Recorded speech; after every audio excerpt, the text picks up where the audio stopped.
नहीं नहीं, तुम्हें बालों वाला बंदा चाहिए ना। ये तो चलेगा ही हाँ। नहीं। और इससे पहले जो लड़का था वो उसकी हाइट कम थी, वो 5 फुट 4 इंच का था। अच्छा, तुम्हें चाहिए लड़का जो लंबा भी हो और उसके बाल भी ना झड़ रहे हो। लेकिन अगर कोई लड़का ये बोल देता शो पे कि मेरे को चाहिए गोरी लड़की और उसकी फिगर एकदम A1 बॉम्बास्टिक हो, तो ये भानगढ़ किले की मायावी जादूगरनी ट्विटर पे #मिसोजिनी के अचार डालने बैठ जाती।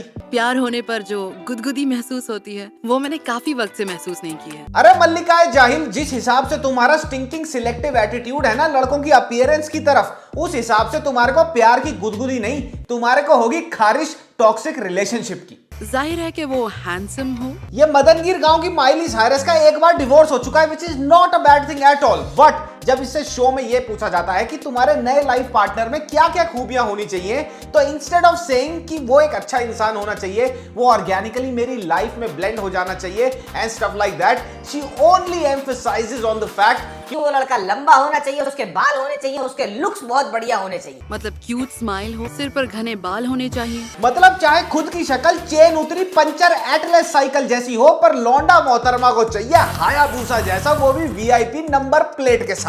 वाह। सिर पर चोटी मुझे बहुत पसंद है। हाय गाइस, मैं हूं शांतनु और जैसे कि इतिहास अपने आप को दोहराता है और बंदर अपने आंट सहलाता है, वैसे ही चूतिए अपना चुतियापा दोहराते हैं और कुछ चुनिंदा पढ़े लिखे गवार एनआरआईज सहलाते हैं अपनी मिसोजिनी और जजमेंटल एटीट्यूड के आंड इस शो में। कहते हैं ऊपर वाला जोड़ियां बनाता है और वो बनाता भी होगा, लेकिन इंसानों की बनाता है। गधे और खच्चरों की जोड़ियां बनाती है सीमा आंटी इंडियन मैच मेकिंग के हर नए सीजन पर। Donkeys are actually highly intelligent creatures that can form tight bonds with humans.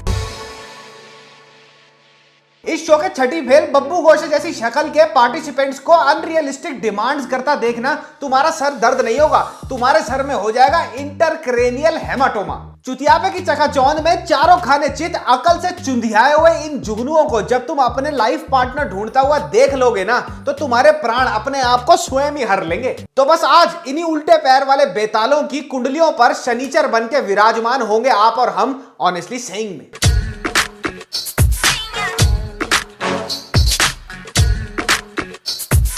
हर बार की तरह इस सीजन में भी आपको देखने को मिलेंगे ओवरनाइट भिगाए हुए छुआरों सी शक्ल के कुछ चुनिंदा चिरकुंडे एनआरआईज जो पूरे शो में ये बोलते हैं कि looks don't matter to us, but हर अच्छे रिश्ते, हर अच्छे लड़के और लड़की को वो ठुकरा देते हैं क्योंकि वो लुक्स में अच्छे नहीं होते।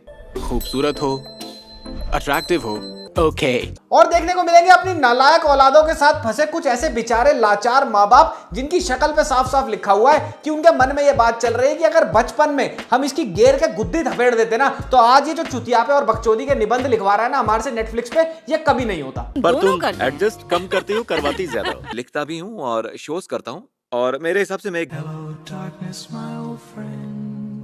जैसे लास्ट 2 सीजन्स की मेन अट्रैक्शन थी इंडियन मेडुसा, द जहर बहन जी, अनोइंग अपर्णा, वैसे ही इस सीजन में आपका बाल खींचने का मन करेगा पथेटिक प्रिया का। पथेटिक प्रिया के डबल स्टैंडर्ड्स बहुत ही सिंपल और स्वीट से हैं और वो चाहती हैं कि कोई भी लड़का उनको जज ना करे क्योंकि वो एक डिवोर्सी है। मुझे लगता है कि कभी कभी लड़के मेरे साथ डर जाते हैं और उन्हें लगता है कि मुझ में कमी है क्योंकि मैं डिवोर्स्ड हूँ, तो ये गलत है। But at the same time pathetic Priya blatantly जज कर लेती हैं पहले तो एक लड़के को क्योंकि उसकी हाइट छोटी होती है, और इससे पहले जो लड़का था वो उसकी हाइट कम थी, वो 5 फुट 4 इंच का था। और फिर एक दूसरे लड़के को रिजेक्ट कर देती हैं, इनफैक्ट उससे तो मिलती भी नहीं है जस्ट बिकॉज उसको हेयर फॉल हो रहा होता है। मुझे ये उतना अच्छा नहीं लगा लड़के के बाल हों। उसने 70% अहमियत बालों को दी है। हद है, उसने लड़के से मिलने से भी मना कर दिया। खुद इन मैडम की हाइट है रॉयल स्टैग के क्वार्टर जितनी, बालों की जगह है दीवार से सफेदी उतारने वाला रेगमाल, और शक्ल तो 3 दिन पुराने गोबर के उपलो जैसी है, लेकिन मैडम को लौंडा चाहिए ओवरीज में धूम मचा देने वाला जॉन इब्राहिम। उसकी हाइट जितनी मुझे चाहिए थी उससे कम थी। मुझे नहीं लगता ये मेरी पहली पसंद बन सकता है। सबसे पहले इससे नहीं मिलना। नाली में गिरी गंदी क्रिकेट बॉल जैसे एटीट्यूड होने के बावजूद भी दिस वुमन इज कंफ्यूज्ड कि मेरे को सारे टॉक्सिक लड़के ही क्यों मिलते हैं। मेरे पास हमेशा ऐसे लड़के खींचे चले आते हैं, डेट पर आते हैं और मेरी ही एनर्जी चूज कर चले जाते हैं। देखो पथेटिक प्रिया, मैं तुम्हारे को बताता हूँ कि तुम्हारी पर्सनालिटी सिर्फ टॉक्सिक लड़कों को ही क्यों अट्रैक्ट करती है तुम्हारी तरफ, और उसका रीजन ये है कि कीचड़ को सुअर और टट्टी को मक्खियां ढूंढ ही लेती हैं। कीचड़ को सुअर और टट्टी को मक्खियां ढूंढ ही लेती हैं। इतनी प्रॉब्लम तो बाय गॉड मलाइका अरोड़ा को सीधे तमीज से चलने में नहीं होती होगी जितनी प्रॉब्लम पथेटिक प्रिया को हर चीज से है। Pathetic Priya literally meets the sweetest guy on this show जिसका नाम है बॉबी। वो इसको इतने लविंग इतने केयरिंग तरीके से ट्रीट करता है, बट बंदर का जाने अदरक का स्वाद, पथेटिक प्रिया बॉबी को रिजेक्ट कर देती है ये बोल के कि ना उसमें से फ्रेंड जोन वाली वाइब आ रही है। बट इसका असली रीजन ये है कि उसने बॉबी को इसलिए रिजेक्ट किया क्योंकि बॉबी बहुत लंबा नहीं था और बहुत वेल बिल्ट नहीं था। बहुत प्यारा और अच्छा इंसान है, बॉबी तुम्हें फ्रेंड जोन कर दी। द फनीएस्ट थिंग इज कि इसको एक मैन बन वाला लड़का चाहिए था जो इसको शो में मिल भी जाता है, लेकिन ये उस लड़के से भी डिस्टेंस मेंटेन कर लेती है ये बोल के कि तुम थोड़े ज्यादा लविंग थोड़े ज्यादा केयरिंग नेचर वाले हो, मुझे तो जूते खाने की आदत है। तुम बहुत दिलदार हो और खुले दिल के इंसान हो, लेकिन मुझे शायद उसकी समझा, ठीक है। आदत नहीं है। मुझे तो जूते खाने की आदत है। आगे बढ़। फिर आता है इस शो में अपनी डिमांड्स का चिट्ठा लेके दल्लूपुरा का भीमा दूध वाला।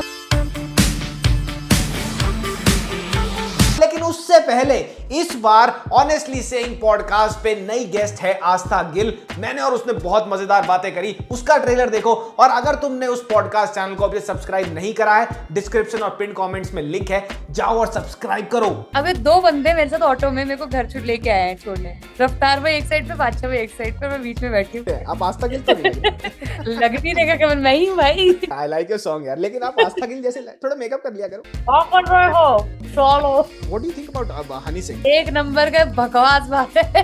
पैसा बिल्कुल खुशी ला सकता है को मेरे मुंह में बताते मैं कितनी खुश हो जाती हूँ। तो दल्लूपुरा का भीमा पनीर वाला है 40 साल का, लगता है 57 का, और डांस तो बाय गॉड हाय हाय हाय हाय ऐसे करता है जैसे अमावस की रात पर भूत पिशाचों का बुगी वुगी चल रहा हो। कॉलेज में ये आम बात थी कि लोग मुझे अपनी शादी में नाचने के लिए बुलाते थे। मैं जहाँ भी जाता था रंग जमा देता था। भीमा, लोग तेरे को अपनी शादी में डांस इसलिए नहीं करने देते क्योंकि तू एक अच्छा डांसर है। वो तेरे को ये गंद इसलिए मचाने देते हैं अपनी शादी में क्योंकि उनको लगता है ये एक ऑस्पिशियस मोमेंट है, इसको कोई नजर ना लग जाए। तो भीमा को अपनी चूतड़ मटकाने तो साला इतना गंदा डांस करता है कि बुरी नजर अगर सीधे आके लग भी रही होगी ना तो भीमा को अपनी गांड मटकाता देख गोल चक्कर से यू टर्न काट के पहला लेफ्ट काट के निकल लेगी। और भीमा का विवाह अभी तक पता है क्यों नहीं हुआ? क्योंकि भीमा को चाहिए अमेरिकन बॉर्न इंडियन प्रिंसेस और इसकी टॉप प्रायोरिटी है लुक्स लुक्स लुक्स। मैं अपने लिए प्रिंसेस ढूंढ रहा था। खुद इसकी शक्ल स्टार वॉर्स वाले चुबाका जैसी है, लेकिन इसको लड़की चाहिए टॉम रेडर जैसी, एंजेलिना जोंगली। खूबसूरत हो, अट्रैक्टिव हो, मैं हट्टा कट्टा हूँ, एकदम फिट तो नहीं हूँ, तो मेरी ऐसी कोई डिमांड नहीं है कि उसके 6 पैक होने चाहिए। तेरे शरीर की हालत को हट्टा कट्टा नहीं कहते भीमा, इसको कहते हैं मधुमेह यानी प्री डायबिटीज के लक्षण। जाकर चेकअप करा ले। इस मिक्स्ड मिठाई के डब्बे के डबल स्टैंडर्ड देखो। खुद है ये ब्राह्मण लेकिन दारू भी पीता है, चिकन भी खाता है और कोई भी ब्राह्मणों वाले पालन नहीं करता।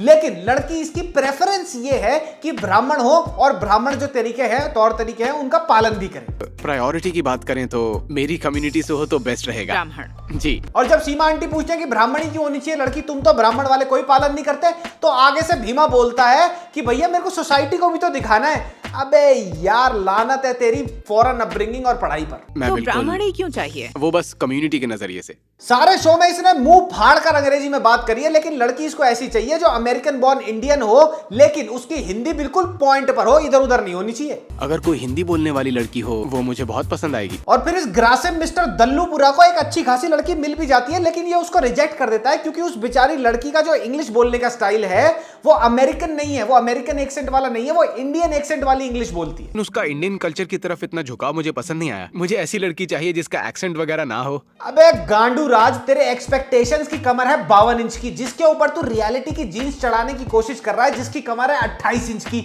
लेकिन जिस हिसाब से तेरा नेस्टी स्टिंकिंग एटीट्यूड है, तेरा हाव भाव है, उस हिसाब से तो तेरे को फटे पुराने पर्दों में से बने हुए कच्चे ना मिले। मतलब मैं ये अनोखा थोड़ा हूं। मुश्किल। हाँ अनोखा है तू, घटोत्कच अनोखा चूतिया। Now jokes apart and on a very serious note guys, एक अरेंज मैरिज के सेटअप में हमारा पार्टनर कैसा होगा, मेरी ये प्रेफरेंसेस है, ये मुझे लड़के या लड़की में चाहिए, ये वाला सिस्टम बहुत कॉमन है। लेकिन ये सिस्टम प्रेफरेंसेस वाला 2 वे ट्रैफिक होना चाहिए, 1 वे नहीं। फॉर एग्जांपल एक लड़की अगर चाहती है कि मेरा पति टॉल डार्क हैंडसम हो, उसके बाल ना झड़ रहे हो, तो अगर लड़का ये बोले दूसरी तरफ से कि मुझे भी एक गोरी लड़की चाहिए जो बिल्कुल सुडॉल फिगर वाली हो, तो लड़के को मिसोजिनिस्ट मत मत बोलो। खुद सोचो इस बात को कि अगर एक लड़का ये बताए तुम्हारे को कि एक लड़की ने मेरे को सिर्फ मेरे हेयर फॉल या छोटी हाइट की वजह से रिजेक्ट कर दिया, मेरे लाइफ स्किल, मेरी क्वालिफिकेशन को सब कुछ साइडलाइन कर दिया क्योंकि मेरे हेयर, मेरे बाल उसकी एक प्रेफरेंस थे, तो कोई कुछ नहीं बोलेगा। लेकिन अगर एक लड़की ये बता देना बाहर जाके सोशल मीडिया पे या किसी को भी कि उस लड़के ने मेरे को इसलिए रिजेक्ट कर दिया क्योंकि उसकी प्रेफरेंस थी कि मेरे को डाइवोर्सी नहीं होना है,